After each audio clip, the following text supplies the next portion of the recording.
Hey everybody, I'm holding my microphone today. I had this arm that would latch onto my desk and it would come out and telescope near me, but it broke. It was not reliable at all. It wouldn't stay in the same place. It would just shift and slowly fall, and it was just like, oh my goodness. So I invested in a different mount, a different type of mount that I'm really excited about. It's a standing boom mount. So it has like a thing that like a tripod sort of thing, and then a stick that goes out that way.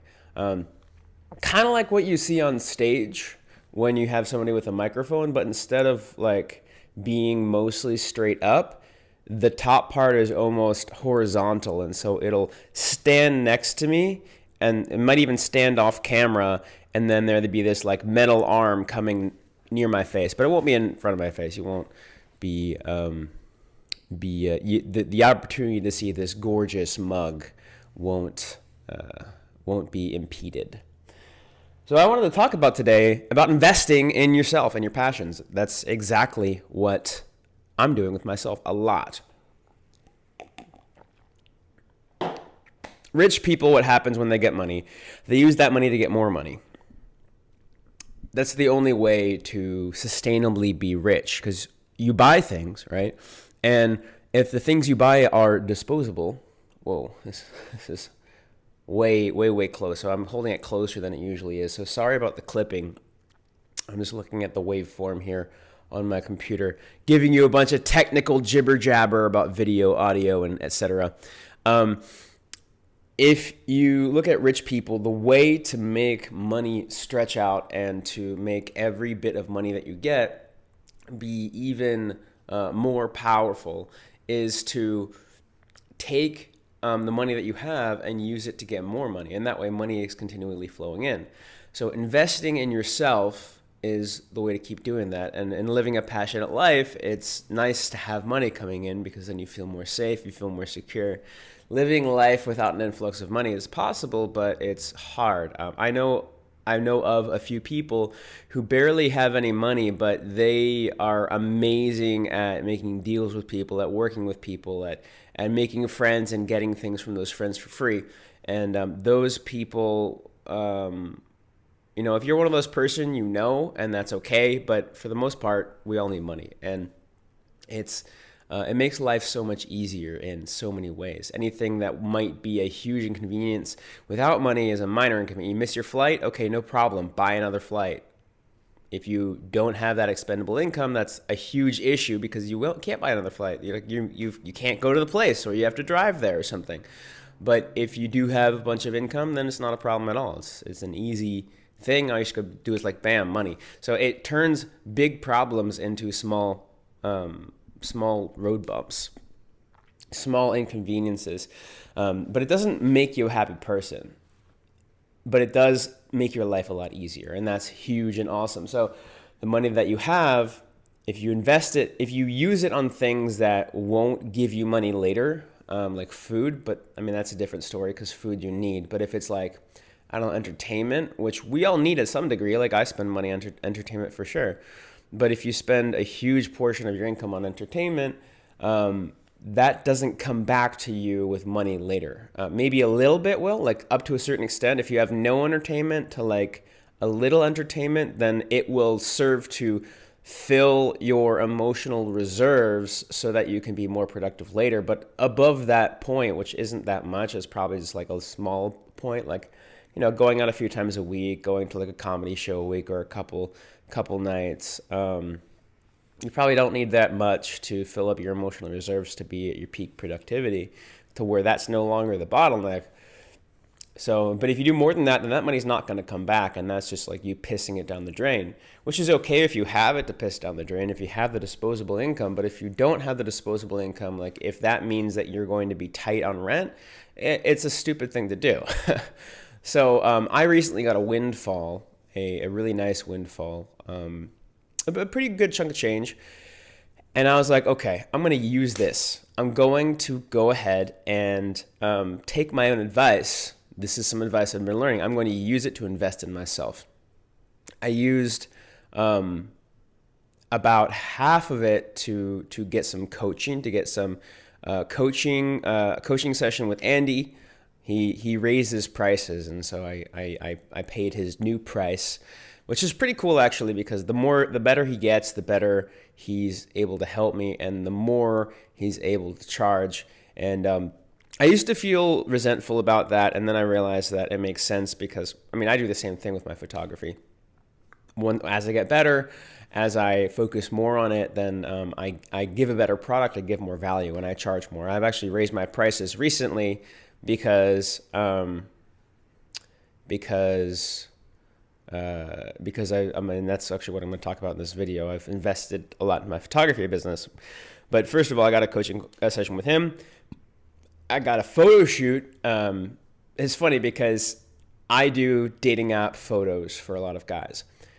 I actually did it for this one guy who the next day he did a boost on Tinder and got I just farted. I hope that didn't come on video. I'll cut it if it does, or I won't. I don't know.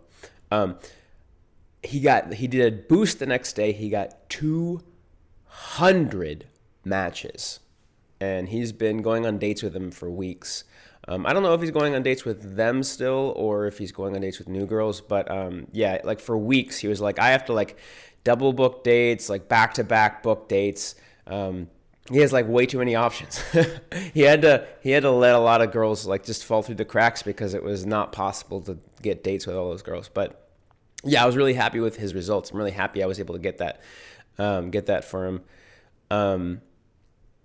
Where was I going with that? I was distracted by my own pride for that client. So I do dating apps, dating app photos for other guys, but the thing is, it's hard for me to apply all my skill to me. I've handed my camera to somebody else and be like, hey, like hold it like this. I set the manual settings.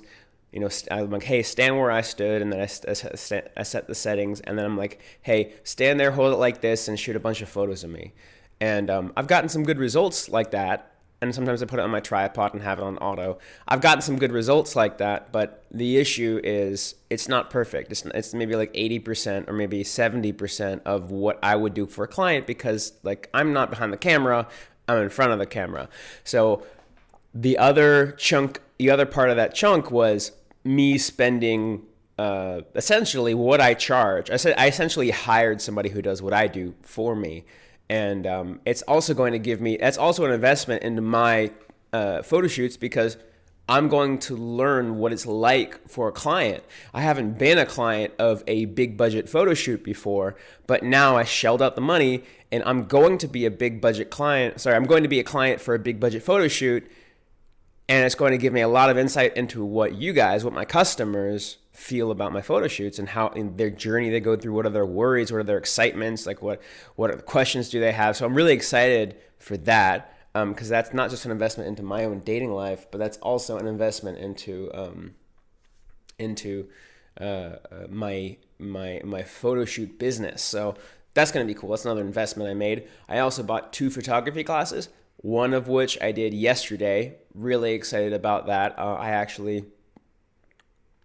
Hold on a second. I'm going to apply one lesson to this video, and I completely forgot to do that. All right. I completely that's pretty loud. I completely forgot. I learned this new tip. As you can see, the colors changed between the last one and this one. I had the white balance set to my friend's house because after the shoot, I went to my friend's house. But now the white balance is set on me, which I'm really excited about. I learned how to do custom white balance in Canon cameras. It was an intermediate Canon class. I'm really excited about it.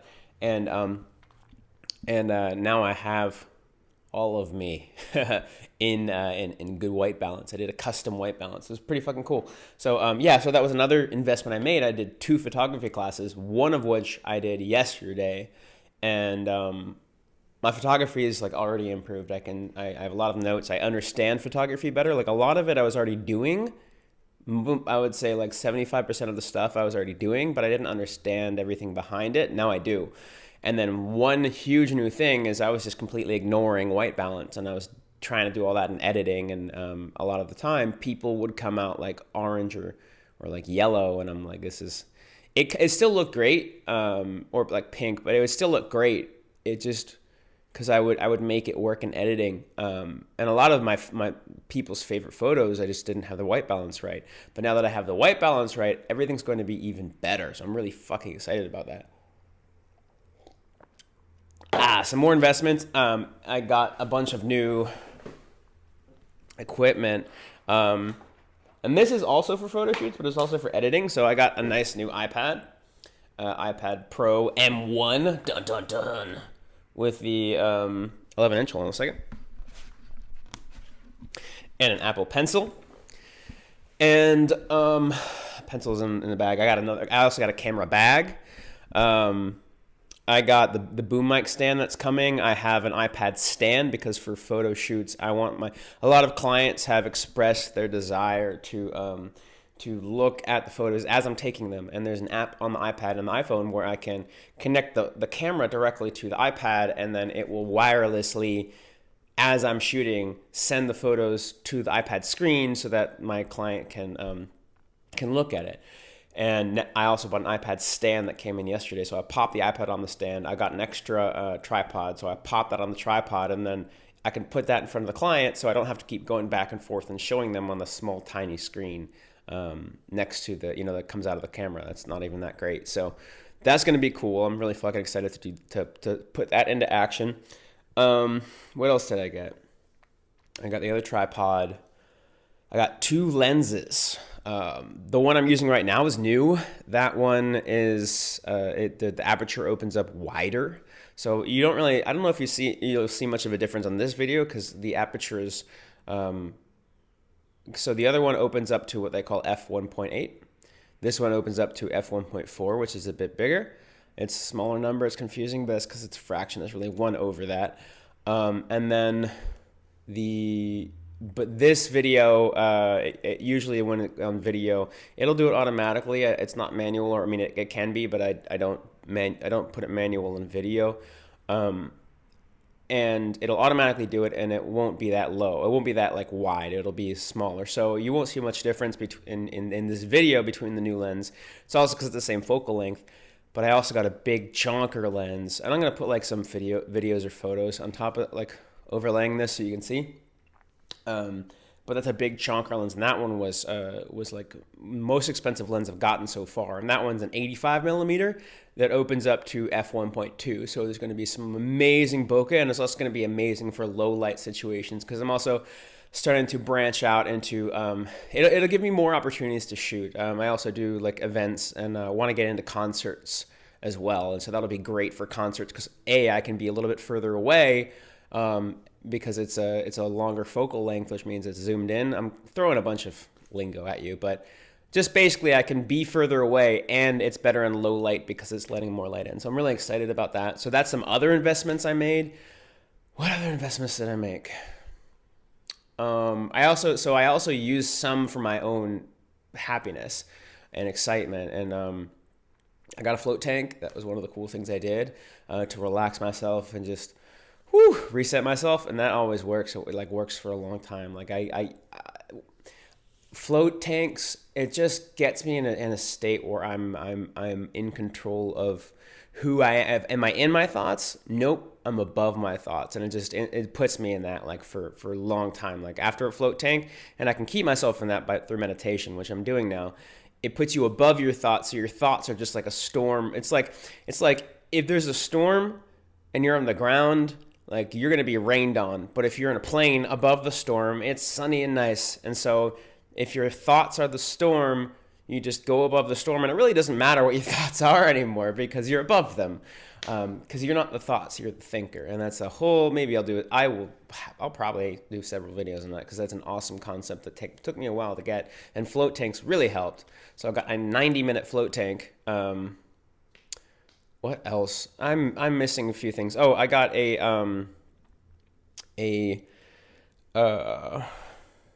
thingy. I got a pump for my paddleboard. Really excited about that. I'm actually going to use it for the first time today since it came in last night.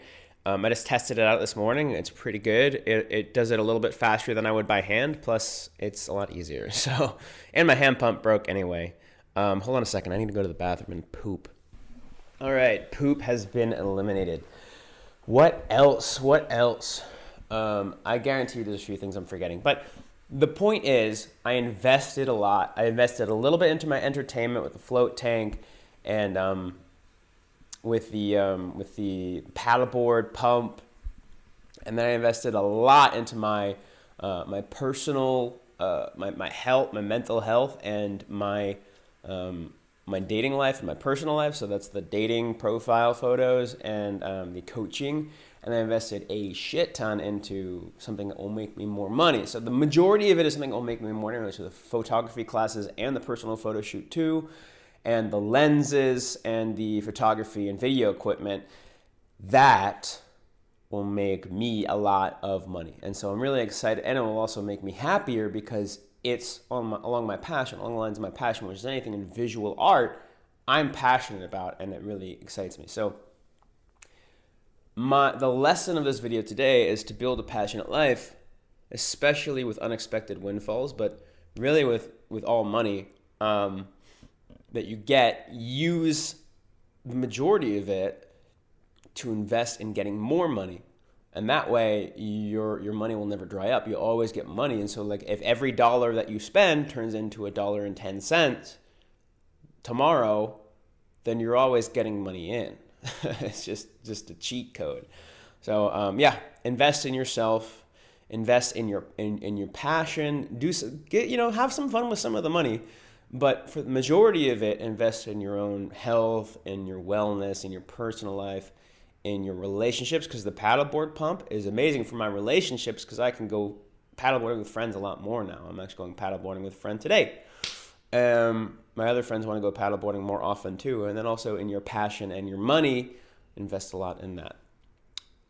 If you want to invest in your personal life and get awesome dating photos, and either are in Austin, are down to come to Austin, or are willing to pay a little bit of a premium to fly me out to you, because I'm happy to do that too, go ahead and link in the description. I have a link tree for my photography services, and you just click on the one that's like, hey, book here, and it'll shoot you to my Instagram, and just shoot me a message on Instagram. And I read all of them very quickly. I have notifications to my phone and my iPad, so I will see it, and I will respond to you very quickly. We'll make it happen. I will make it happen. Like I said, I had a guy who came to me. I can't guarantee the same results, obviously, but for him, he was working with me, and he did a boost the next day and got 200 matches. He wasn't getting nearly that beforehand. He actually didn't do boosts beforehand, but he was getting like 4 or 5 matches a day, which is pretty high because he was pretty attractive. But it wasn't like, if he did a boost, he probably would have gotten like between 20 and 50 matches. And then, because he had, like, his photos were not where they needed to be, but after me, he got 200 matches in the first boost. But yeah, that's that. Wishing you the best. Subscribe if you want to, don't if you don't, and until the next video.